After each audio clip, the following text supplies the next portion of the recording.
The Galactic Council's grand chamber buzzed with activity.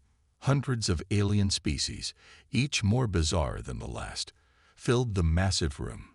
Some floated in anti-gravity bubbles, others slithered across the floor, and a few even phased in and out of existence.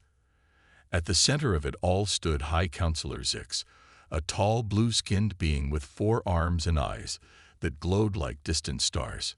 Order, order in the council. Zix's voice boomed, silencing the chatter. We have gathered today to discuss a matter of great importance. The chamber grew quiet as all eyes turned to the holographic display in the center of the room. It showed a small blue-green planet spinning slowly in space. Behold, Zix said, gesturing dramatically with 2 of his arms, planet Earth. Murmurs rippled through the crowd. Some laughed, others looked confused. Earth, a tentacled creature asked. That primitive backwater. Zix nodded, a sly smile spreading across his face. Yes, my friends, this insignificant ball of dirt and water holds vast resources that we desperately need. The council members leaned in, suddenly interested. Resources were always in high demand across the galaxy. But surely, a floating crystal being chimed in, the humans will object to us taking their resources. Zix let out a booming laugh that echoed through the chamber. Object. Those primitive apes, they can barely leave their own atmosphere. What threat could they possibly pose to us? The room filled with laughter. The idea that humans could stand up to the mighty Galactic Council seemed absurd. We have been observing Earth for centuries, Zix continued, bringing up more images on the display. They fight among themselves constantly. Their technology is centuries behind ours. They are divided, weak, and ripe for conquest. A small green alien raised a spindly arm. But High Counselor, what about the non-interference policy? We've always left developing worlds alone. Zix waved the concern away with one of his hands. The policy was put in place to protect species with potential. These humans, they're going nowhere. We'd be doing the universe a favor by taking control of their planet before they destroy it themselves. The council members nodded in agreement. The humans' reputation for warfare and environmental destruction was well known throughout the galaxy. Besides, Zix added, his eyes glowing brighter, think of the profits. Earth's oceans alone contain enough rare minerals to fuel our empire for millennia. And the humans, we can use them for labor. They're not good for much else. The greed in the room was almost palpable. Council members whispered excitedly to each other, already dreaming of the wealth that would soon be theirs. So, Zix said, raising all 4 of his arms, who's with me? Who wants to claim Earth for the glory of the Galactic Council? The chamber erupted in cheers and applause. Creatures of all shapes and sizes voiced their approval. The decision was unanimous. Excellent. Zix's voice cut through the noise. We'll assemble our fleets immediately. In 1 standard galactic month, we strike. As the council members filed out of the chamber, already making plans for their new riches, none of them noticed the small, mouse-like creature hiding in the shadows. Its tiny eyes widened in fear as it scurried away, desperate to warn its human friends of the coming danger. Meanwhile, on Earth, life continued as normal. People went about their daily routines, unaware of the threat looming in the stars above. In New York, a hot dog vendor argued with a customer over the price of mustard. In Tokyo, a group of students laughed as they walked home from school. And in a small village in Africa, a child looked up at the night sky, wondering what secrets the universe held. Little did they know, high above their planet, an armada was forming. Ships of all sizes and shapes gathered, their weapons primed and ready. The Galactic Council's invasion force was preparing to strike, confident in their superiority and certain of their victory. But they had made a grave mistake. They had underestimated humanity. And soon, very soon, they would learn just how costly that mistake would be. As the Earth continued its quiet spin through space, blissfully unaware, the stage was set for a conflict that would shake the very foundations of the galaxy. The clock was ticking, and humanity's greatest challenge was about to begin. The day Earth changed forever started like any other. The sun rose, painting the sky in hues of pink and orange. People woke up, had breakfast, and went about their daily lives. No one could have guessed that by nightfall, their world would be turned upside down. It began with strange reports from astronomers around the globe. Massive objects were appearing at the edge of the solar system, moving fast towards Earth. At first, governments tried to keep it quiet to avoid panic. But soon, the objects were visible to anyone with a telescope. As the alien ships entered Earth's orbit, panic spread like wildfire. News channels showed nothing but the massive fleet hovering above major cities. Social media exploded with theories, fear, and desperate pleas for information. World leaders gathered in an emergency United Nations meeting. They argued about what to do, but it was too late for planning. The aliens had arrived. The first attack came without warning. A blinding beam of light shot down from the sky, vaporizing the Eiffel Tower in seconds. Paris was in chaos. Before anyone could react, similar beams struck other landmarks around the world. The Statue of Liberty, the Taj Mahal, the Sydney Opera House, all gone in the blink of an eye. People ran screaming through the streets as more alien ships appeared in the skies. Strange, four-armed creatures began to materialize on the ground, carrying weapons unlike anything humans had ever seen. Earth's military forces scrambled to respond. Fighter jets took to the skies, only to be swatted down like flies. Tanks rolled out but were quickly turned to molten metal by alien energy weapons. It seemed hopeless.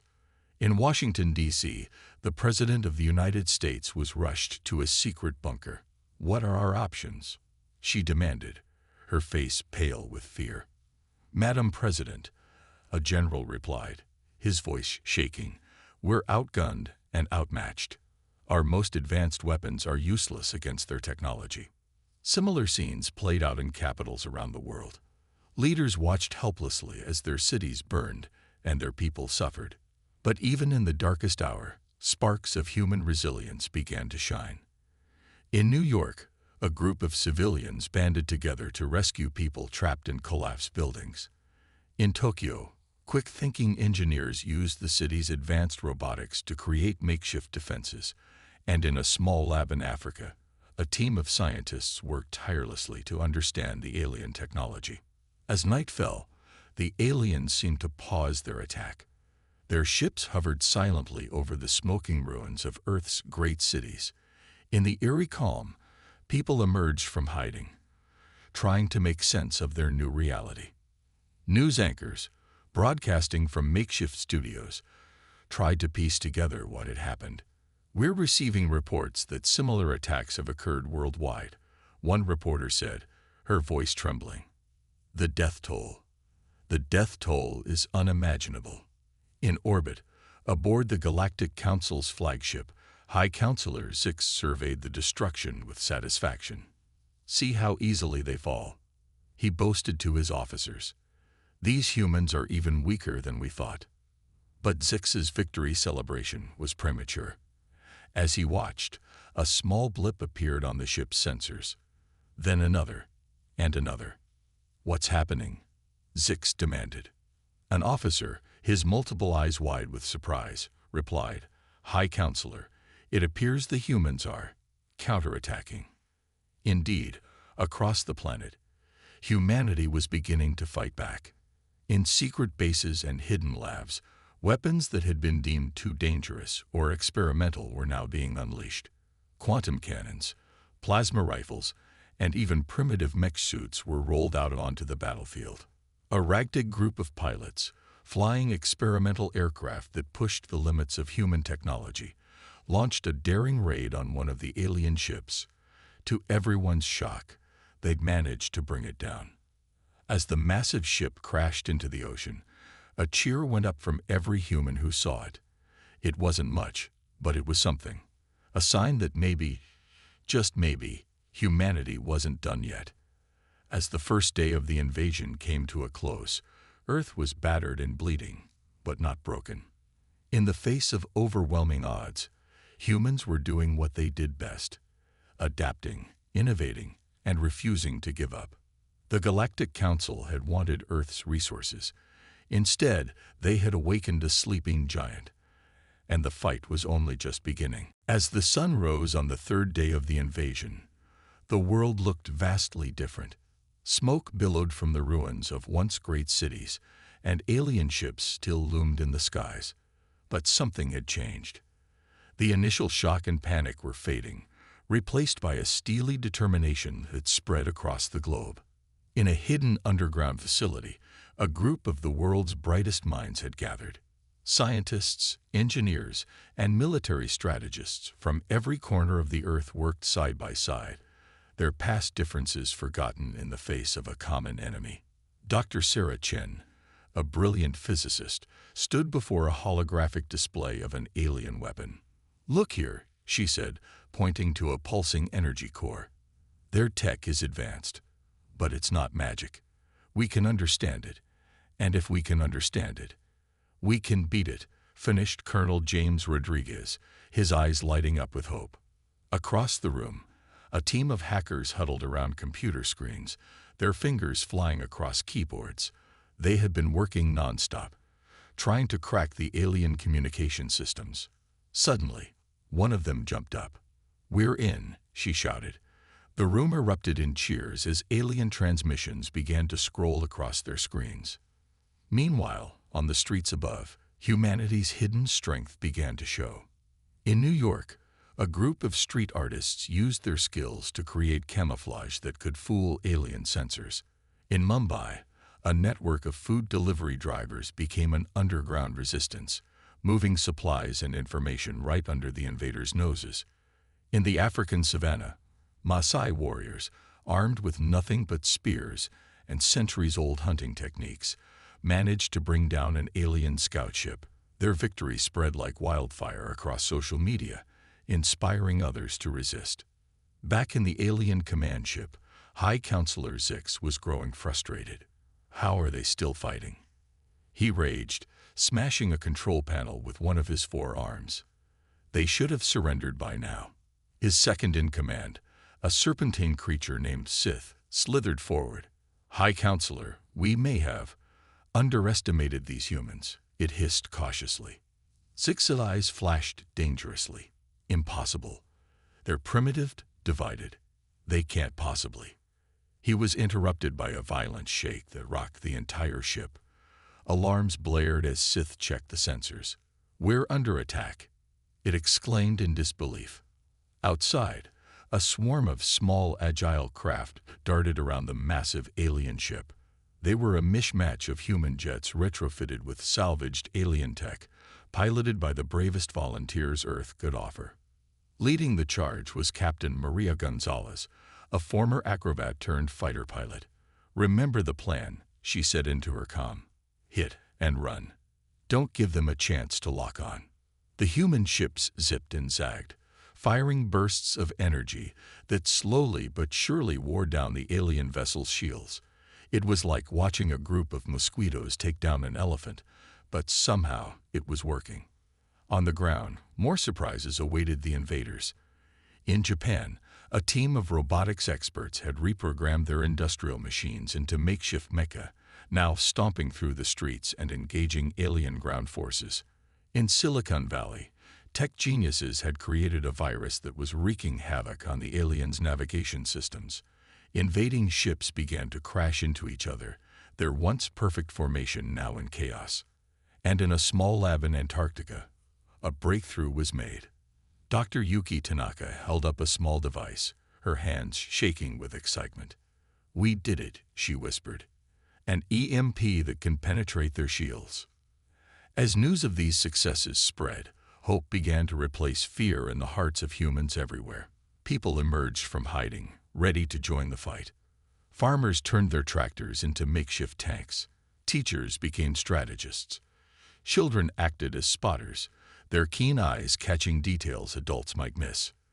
The aliens, once so confident in their superiority, found themselves facing an enemy unlike any they had encountered before.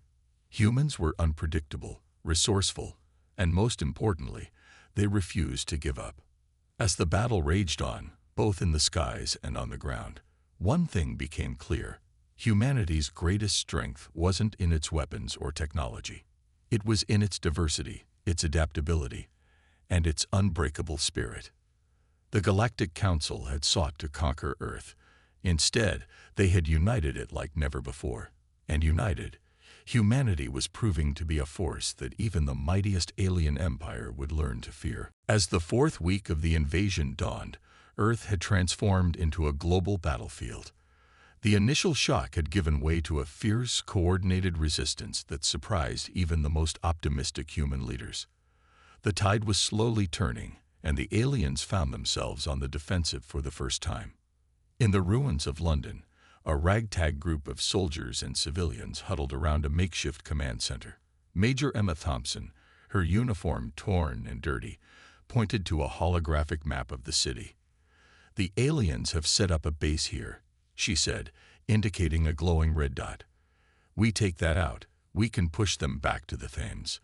Beside her, a teenage hacker named Aiden nodded, his fingers flying over a salvaged alien tablet. "I've cracked their security codes," he said, grinning. "We'll walk right in." As the group prepared for their mission, similar scenes played out across the globe. Humanity had learned to work together in ways they never had before. National boundaries meant nothing in the face of extinction. In orbit, the human counterattack was in full swing. Captain Maria Gonzalez led a fleet of retrofitted spacecraft, a mix of human ingenuity and reverse-engineered alien tech. They swarmed around the massive alien ships like angry bees, their unorthodox tactics confusing the invaders. Squad 3 hit their left flank. Maria shouted into her comm. "Squad 5, cover them." The space around Earth lit up with explosions and energy beams. Slowly but surely, the alien fleet was being pushed back. On the ground, the fight was just as intense. In the Amazon rainforest, indigenous tribes armed with blow darts coated in a neurotoxin that worked on alien biology wreaked havoc on invading ground forces. The aliens, used to open warfare, were lost in the dense jungle. In the streets of Tokyo, giant mecha piloted by former anime fans clashed with alien war machines. The pilots' countless hours spent playing video games had prepared them surprisingly well for the real thing. But the biggest breakthrough came from an unexpected place. In a small lab in Nairobi, Dr. Amina Okoro held up a vial of swirling liquid. "We've done it," she said, her voice filled with awe. "A virus that targets their biology. Non-lethal, but it'll knock them out cold." Word of the virus spread quickly. Resistance groups around the world began to manufacture it, loading it into everything from water guns to crop dusters. Suddenly, taking down an alien soldier didn't require advanced weapons, just a good aim and a squirt bottle. High Counselor Zix was in a state of panic. Nothing in his centuries of conquest had prepared him for this. "How?" he screamed at his subordinates. "How are they beating us?" Before anyone could answer, the ship rocked violently. Alarms blared as a junior officer rushed in. "High Counselor," he gasped, "the humans. They've taken control of our primary weapons satellite." Zix's eyes widened in horror.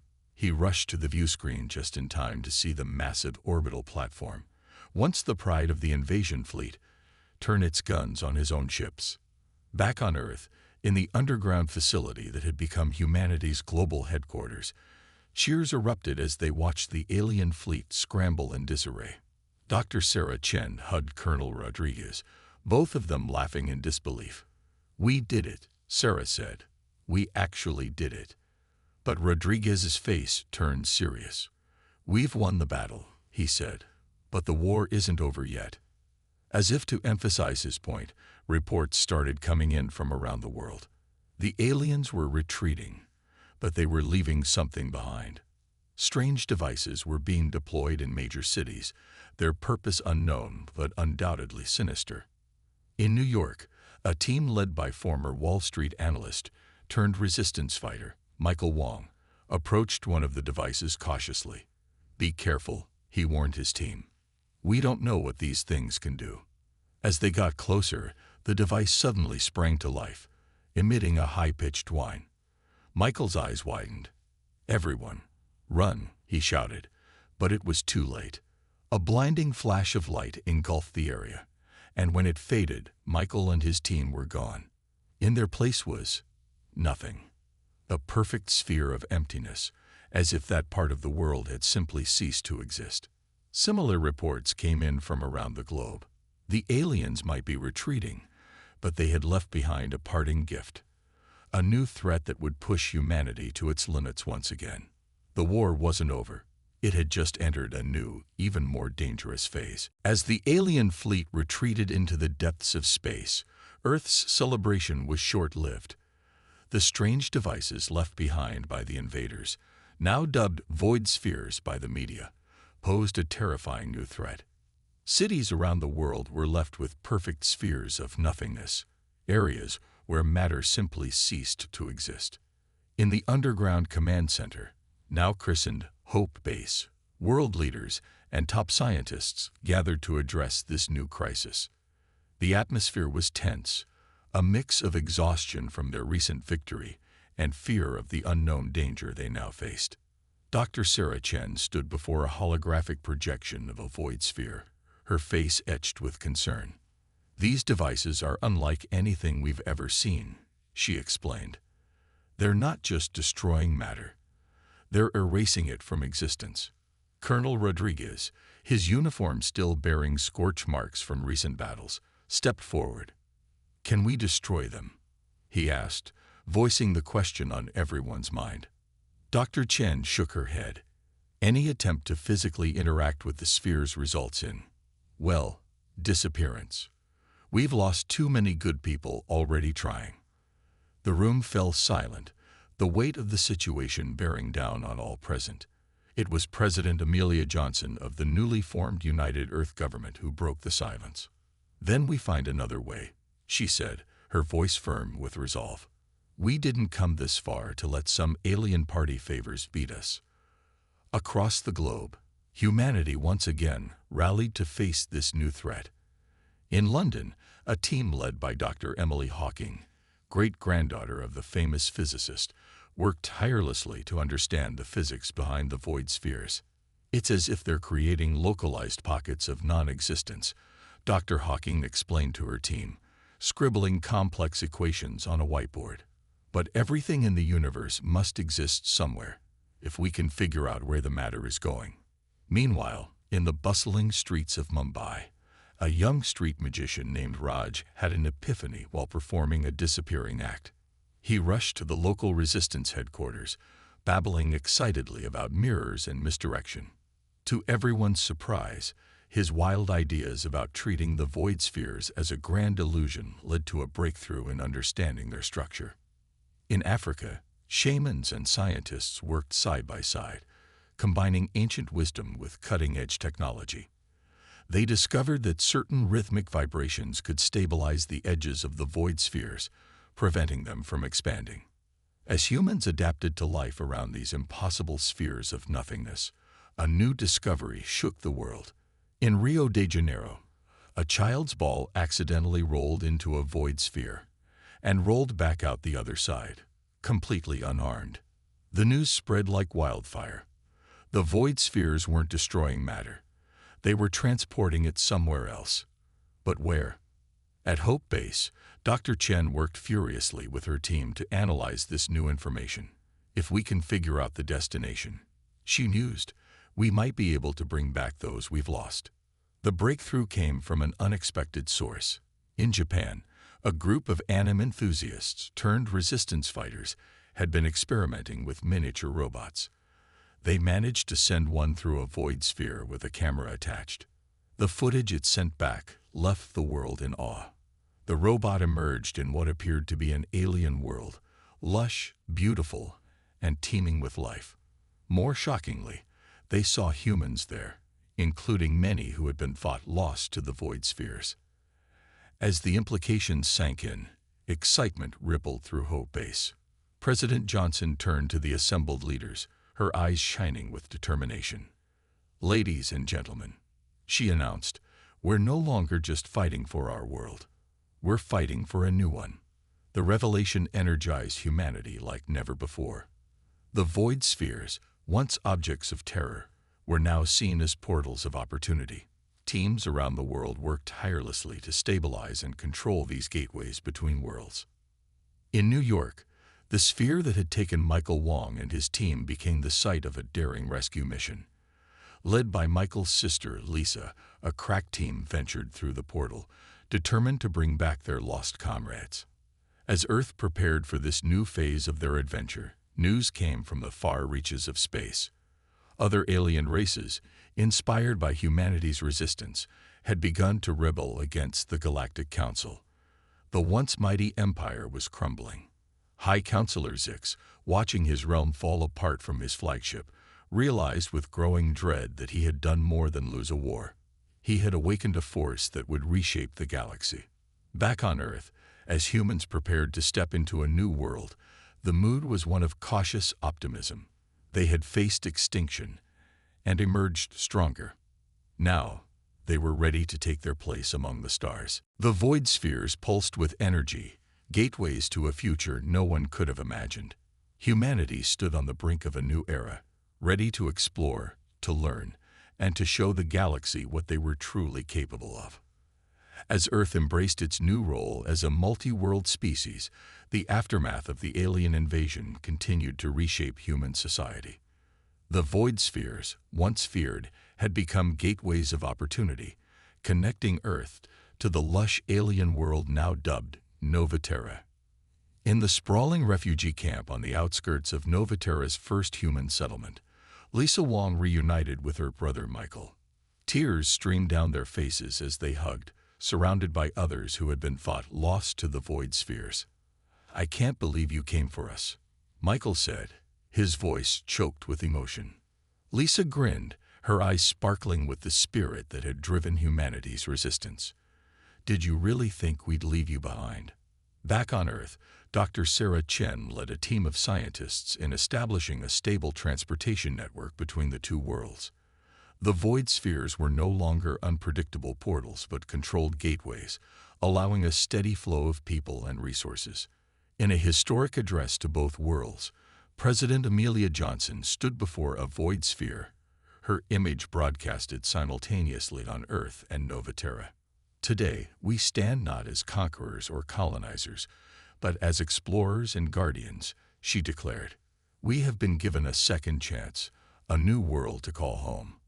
Let us learn from our past and build a future worthy of the sacrifices made to get us here." Her words resonated across both planets, inspiring a new era of cooperation and innovation.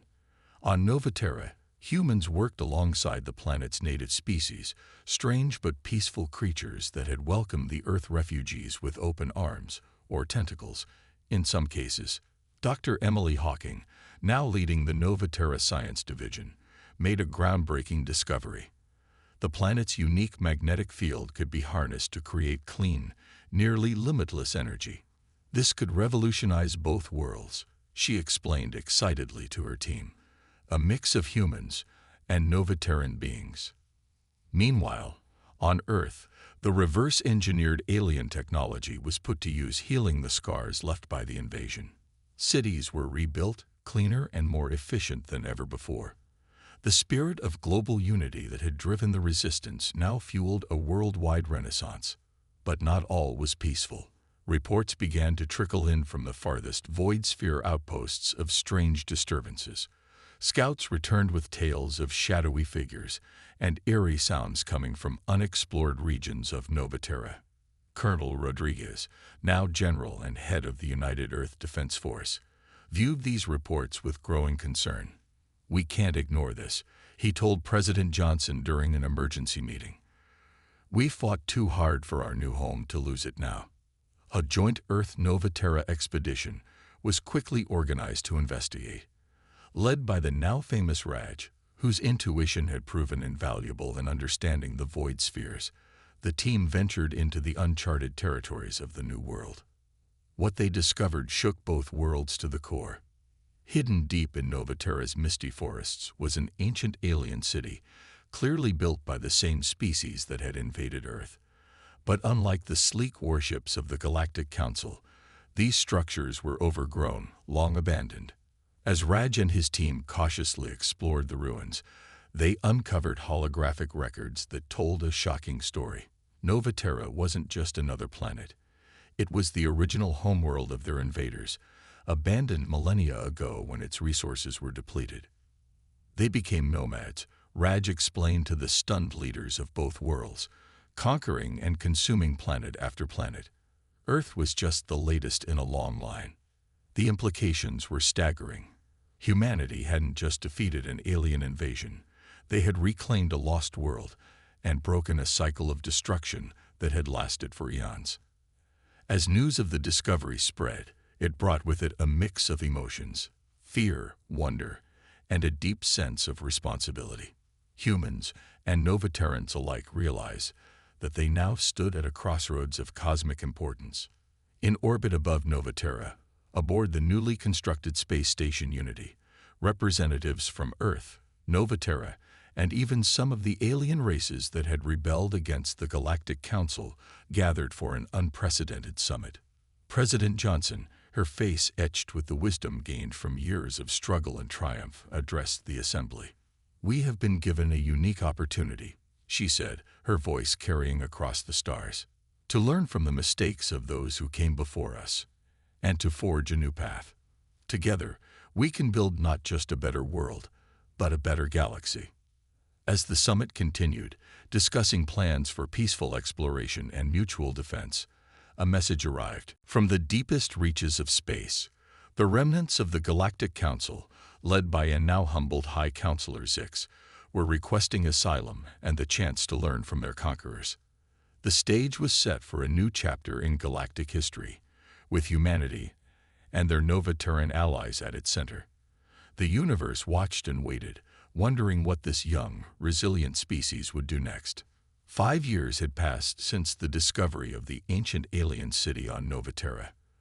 The once feared void spheres now served as bustling transit hubs between Earth, Nova Terra, and a growing network of allied worlds. Humanity, alongside their Nova Terran partners, had taken their first tentative steps into the galactic community. On the newly constructed Unity Station, orbiting the neutral space between Earth and Nova Terra, a historic gathering was taking place. Representatives from dozens of alien races, including the reformed remnants of the Galactic Council, had come together for the first intergalactic peace summit.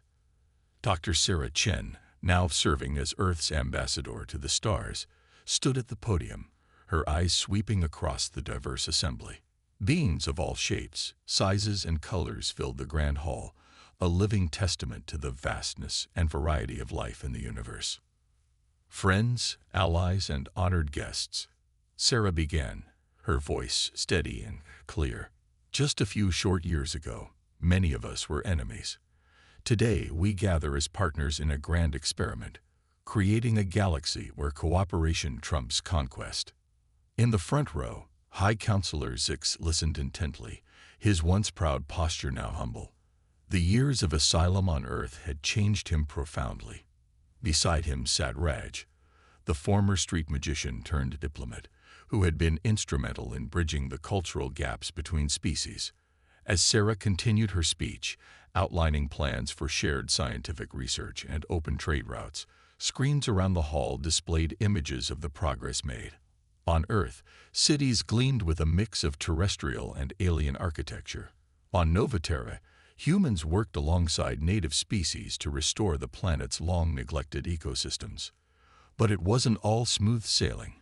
As Sarah wrapped up her address, urgent news arrived from the fringes of known space.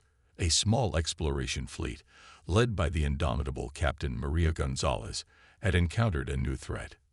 "We've detected a massive energy signature," Maria's holographic image reported, her face grim. "It's unlike anything we've seen before, and it's heading straight for populated systems." The news sent a ripple of concern through the assembly. The peace they had worked so hard to build was facing its first major test. President Amelia Johnson, her hair now streaked with gray from years of leadership, called for calm. "We've faced threats before," she reminded the gathered delegates, "and we've overcome them by standing together." In the days that followed, the summit transformed into a war council, but unlike the conflicts of the past, this was a war of preparation and unity. Species that had been bitter enemies just years ago now worked side by side, pooling their knowledge and resources. Dr. Emily Hawking, leading a joint scientific task force, made a breakthrough in understanding the approaching anomaly. "It's not a weapon," she explained excitedly to the assembled leaders. "It's a message, an incredibly complex, energy-based transmission from somewhere beyond our galaxy." The revelation changed everything. What had seemed like a threat was now the greatest mystery the known universe had ever faced. The question on everyone's mind was no longer how to fight, but how to communicate. Raj, drawing on his unique blend of intuition and scientific understanding, proposed a daring plan. "We need to use the void spheres," he said, his eyes shining with the thrill of discovery. "If we can align them properly, we might be able to create a receiver large enough to decode the message." The plan was risky. It would require precise coordination between worlds and push the limits of their understanding of the void spheres. But the potential rewards were too great to ignore. As preparations began, a sense of anticipation swept through the allied worlds. On Earth, Novaterra, and a dozen other planets, beings of all species gathered around public screens, waiting for news. In orbit around a distant star, Captain Maria Gonzalez and her crew watched as the energy signature grew closer. "Whatever happens," she told her diverse crew, "we're making history today."